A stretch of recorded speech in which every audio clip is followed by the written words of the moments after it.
English premier লিগে খেলা বাংলাদেশের একমাত্র ফুটবলার হামজা চৌধুরীর পথ ধরে সামনের মৌসুমে আরও একজন বাংলাদেশি নাম লেখাতে পারেন। ফারহান আলী ওয়াহিদের বাংলাদেশের হয়ে এখনও অভিষেক হয়নি, তবে ক্লাব ক্যারিয়ারে দিনটি তার জন্য ছিল স্মরণীয়।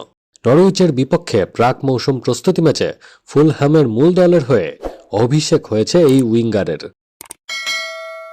ফুলহ্যামের মূল দলের হয়ে নরউইচের বিপক্ষে ম্যাচের ৪৬ মিনিটে বদলি হিসেবে মাঠে নামেন ফারহান, যদিও গোল বা অ্যাসিস্ট করতে পারেননি। ম্যাচটাও ২-০ গোলে হেরে গেছে তার দল। তবে স্প্যানিশ কোচ আলভারো আলবেলোয়ার অধীনে মূল দলে অভিষেকটা তার জন্য স্বপ্ন পূরণের মতোই। রুদ্ধদ্বার বলে ম্যাচটি কোথাও দেখানো হয়নি। ফারহান কেমন খেলেছেন তা বলার উপায় নেই। তবে ফুলহ্যামের ওয়েবসাইটে বলা হয়েছে ফারহানের একটি বাঁকানো শট গোলকিপারের পরীক্ষা নিয়েছে।